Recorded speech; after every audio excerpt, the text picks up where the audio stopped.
Greetings fellow girls, guys and gamers, this is Small Archangel and welcome back to my creative zone in Alpha 16. This is, I think, the 20th creative build I will be posting to my channel, so big day for me. And I have to say it's one of my personal favourites so far, and that's up against a bit of competition by now. And it was actually inspired by one of my subscribers, so I'm going to give credit where credit is due. This was actually inspired by an idea shown me by Padybonder, who does wonderful creative and innovative base builds, which you know, just that little bit different. And he based his base design idea on actually on Helix Oblivion's name. Helix, of course, meaning spiral. And looking at his base designs, I did find myself wondering what could be done with a spiral design, and the result is what I'm going to show you here today. Once I've got rid of Lucky Jim here. Fishing weights, go on then, we'll scrap those. Here we go. Okay, and there you go. There you can see it in the distance already. I cannot hide it from anyone. It's not exactly stealthy, and it's quite a striking looking thing.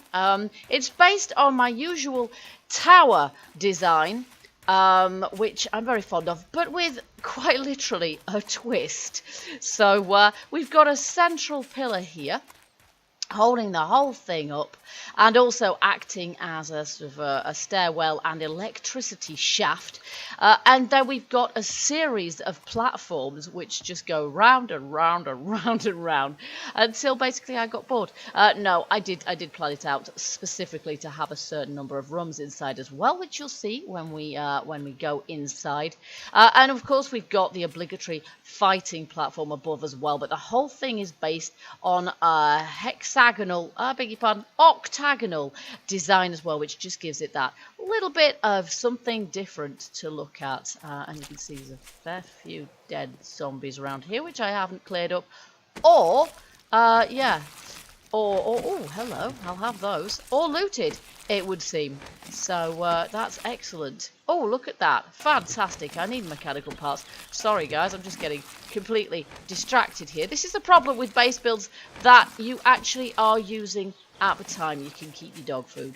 Alrighty, there we go. And I've actually kept the floor white underneath my fighting platform as well, because when you're fighting the horde at night, it helps to have a light coloured floor because you can see the zombies against it in better contrast. Before we go on inside the base, I think you guys would benefit from an aerial perspective to be able to really see how the design works. So we'll do a little bit of a flyby and then we'll have a little look on the inside.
my backyard tidied. I do like to keep it nice. Oh, almost. Just one more there. I'll just get rid of that as well. There we go. And then we'll head on inside. And as usual, I have got an underground entryway, which is based in our garage here. There are other ways of doing entrances, but with a design like this, which, as I say, you've got a central pillar there, and then I should just mention these 4 pillars around the outside as well, which were also inspired by something that Padybonder said, and I wasn't entirely sure if this is exactly what he meant, but these pillars are, in point of fact, all made out of, you can see the way they cross the block there in the corners. There's actually 4 pillars there. Is it the pillars or the poles? I think it's the poles because the pillars are thicker. The poles are actually very small square sort of section blocks, and if you back 4 of them against each other like this, they actually make an extremely strong support. They don't look like it, but they do, and in point of fact it might even be an exploit for all I know, because while I was test building this in my true creative test save, I actually went wrong at one point and thought, oh, that's okay, I can just destroy the thing, and it was an early point. I just thought, I'll just destroy the thing, I'll just take out all the corner posts, and then it'll collapse, and I'll be able to start again, rather than chipping all the blocks away. No, I destroyed all the corner posts, and the thing was still standing. So then I destroyed the middle post, and the thing was still, well, hovering more than standing. So I've no idea. Maybe this thing is actually indestructible. I have no clue. Or maybe the physics is just balked in the game. I don't know. But I took that as a good sign, quite frankly. So off we go into our garage then, which is nicely labelled garage. And of course, for my electric power, which we're not seeing the benefit of at the moment because it's daytime, we've got our my favourite combo really, which is a solar bank and a battery backup basically, so that during the night my lights flicker but they stay on. And then in my garage here, I haven't actually got a mini bike yet, but I do have wires clipping through the walls, which they weren't doing before.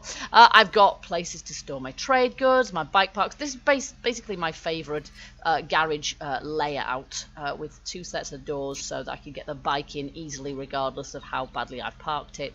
And then of course our hatch, our workbench, so that I can combine parts for the bike and make them better as I find them. And then of course a vault hatch, there we go, which leads down into our tunnels. There we go. And I decided that the tunnel out here might as well be a funky looking tunnel. I don't tend to use electricity below ground so much because it's a pain when you like using solar cells. Obviously there's a bit of a problem with that underground, and then you have to keep the solar panels and whatever generators and things. Generators are a bit noisy, I don't like them for that, and you have to keep them somewhere where you can actually you can protect them from the zombies as well. You don't want them getting trashed, so I tend to use candles because they give off a nice little light, and I just like that effect. It's nice. I like it. And then I like to paint all my blocks as well. So mostly this whole place is white because that helps it make it nice and light. But I also use paints to mark on the inside of my central shaft. So we're inside the central shaft here. But I can see where the level of the ground is because on the outside, oh, good Lord. I can't make a video without having to change my clothes every 5 minutes. On the outside, the black shows the first block above the ground and the yellow the block above that. So even when I'm inside here, I can tell when I'm below the surface of the ground and above it, which just helps from a point of view of repairs after the horde. I know where to look. Also means that I know exactly where I'm at. So here we've got red, which is my colour coding for kill. This is my kill zone. And so again, I just know from the inside the main shaft where to come. And this is my killing platform, which is based on my usual kind of design, using blocks that we can see through and shoot through, and a mixture of trussing and iron bars. It works really well here. And also then I've got these spotlights, which in point of fact I have sort of pointed more or less straight downwards. I might even have pointed them a little bit too far down, you know, but actually they're quite good. I think they're a little bit high to be optimal, to be honest with you, because they don't have a very great range on them, unfortunately. So they're probably illuminating halfway down the column. Difficult to see at the moment. I don't think they illuminate the bottom floor very well at all. So I might actually have to replace those with some that are underneath the trussing, because they're just, yeah. I think they should have a greater range than they do, but there you go. And you can see we get a fairly decent view here. We've got the city I built close to over there and what have you. And as I say, I use this central column as well, just to get a pretty good view here of how I put this together. So it's like a big, huge spiral staircase. The whole thing is like an enormous staircase. Oh, look, we have a wandering horde come to visit. How nice. They want to demonstrate the efficacy of my killing platform. Although, of course, I am not demonstrating the efficacy of my own shooting right now. But you can see it's fairly easy to see the zombies, although the DOF, or the depth of field, does kind of mangle things up for me a little bit. And that always happens now. I like depth of field, but under these circumstances, it's not so great. It is blurring my vision somewhat and making it difficult to see.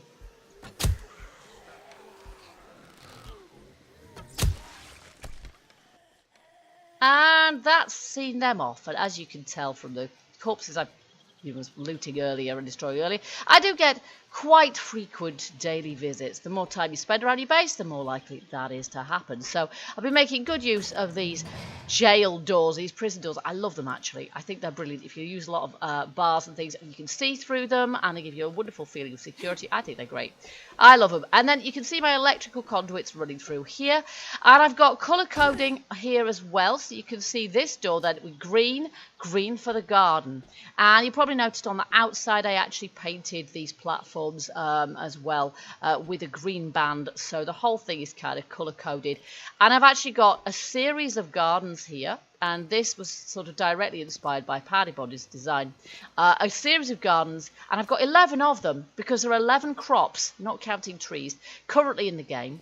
I think I've got them all represented, and each of the gardens has a different crop type growing in it. So we've got our mushrooms there, we've got our coffee here, there I've got yucca. So I've got the food crops at the bottom, and then the more kind of chemical sort of and useful was like cotton towards the top. I've got croissants and goldenrod, and then finally we get to a small sort of patio area with a pretty good view, actually. You can see the city over there, the town, into the orange zone, which is what I usually colour. I think it's because of working stiff tools. I usually colour my my workshop and store areas. So in here I've got my main storage. I've got building blocks, tools and repair stuff, so stuff for repairing the base with, and just general storage here, miscellaneous materials. I've got some signs and some areas where I haven't got signs, but it just helps. And then here I've got on the next stage, so each time we go up, just like we did with the gardens, but we go up one block each time to the next room. And in here I've got my forges, my forge chests. I've got my my mixers as well. So all of the storage in here pertains directly to my my forges and my mixers and the materials I need for those. So it's quite logical. And on the diagonals, of course, I can't place steps because you can't place steps on a diagonal, so we just have to hop up there. But it still looks pretty cool. Of course, I've used bulletproof glass all the way around the outside as well, which I love. I love the bulletproof glass, being able to see through stuff like that, but it not to break really easily. It is great.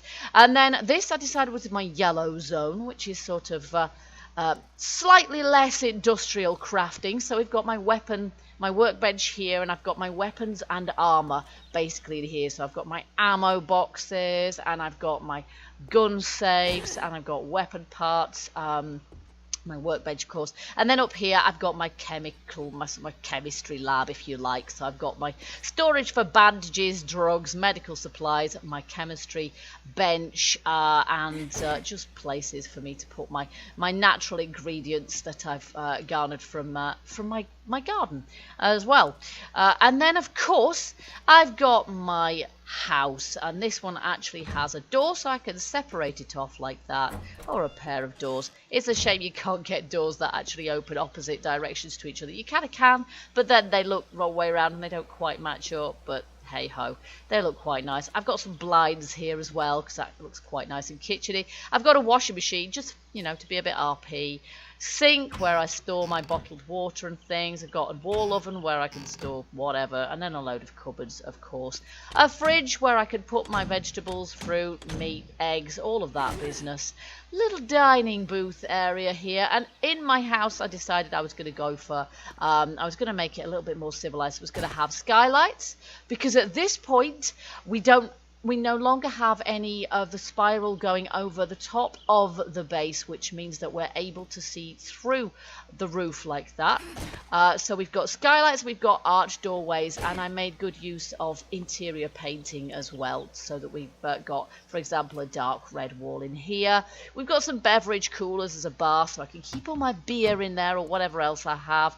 Bookcases, so I can put my maps and quests that I haven't read yet in there, or ones where I found duplicates and want to save them. And then of course I've got my fire here in which I can cook whatever I like. So I've got my cooking pot in there and some beakers and stuff. And then up through here we've got my bathroom, so again, sink, toilet. I've mocked myself up a nice little shower there, but mostly it's sort of storage for more water and medical items. So I've got my medicine cabinets there. I haven't got much in them at the moment. I've spent more time building than anything else. And then I've got a little sort of study area, a little wall safe, and my bedroom, of course. So this is right at the top of the house. This is the highest part, unless you count the roof. And I've got my storage for clothing here as well. So each of the rooms has storage for specific kind of items in, as well as looking nice and being a good place to sort of have a sanctuary from the apocalypse and having a cracking view as well.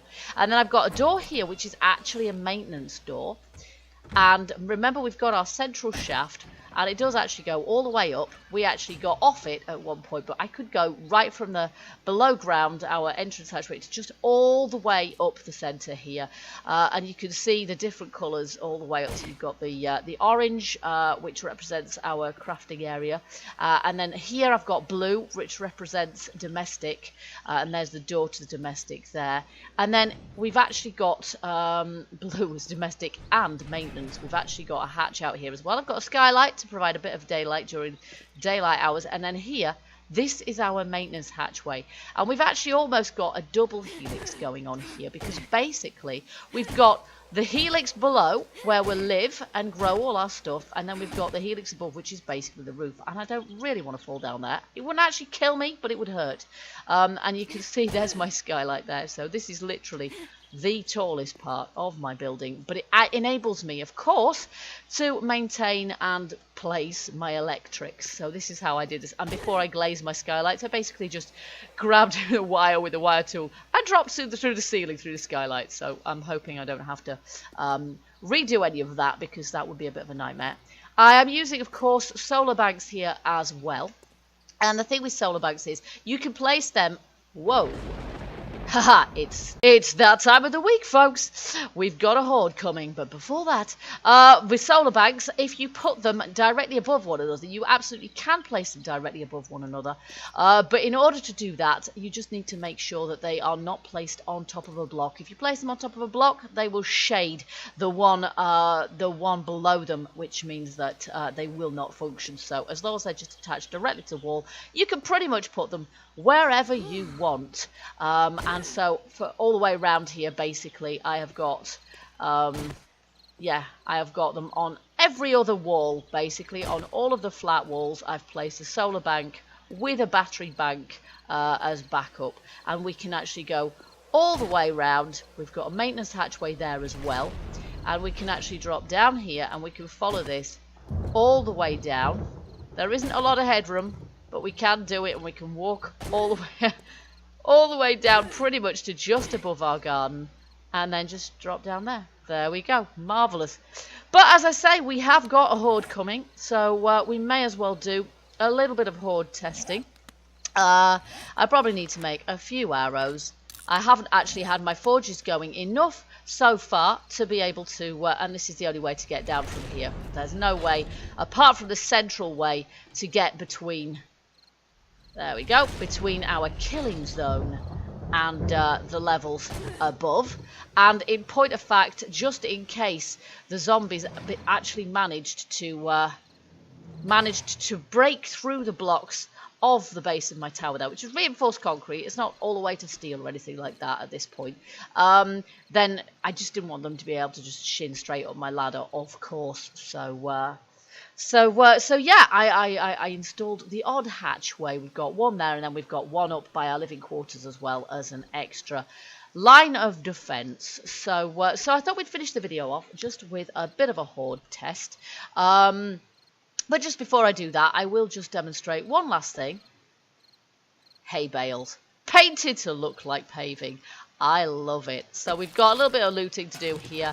And then it doesn't matter if these corpses... Ooh, nice! If these corpses get overruled and overrun and destroyed by further corpses that we create. And then I'm going to sprint to my garage and I'm going to drop off a load of the stuff in my garage storage, which is one of the things I use my garage for. And then I'm going to head back up to my killing platform, and you can see my kill zone in action.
So there you have it, folks. That was Horde Night, and as you can see, yes, my spotlights are not ever so effective because they just seem to light up a foot square beneath themselves, and that's about it.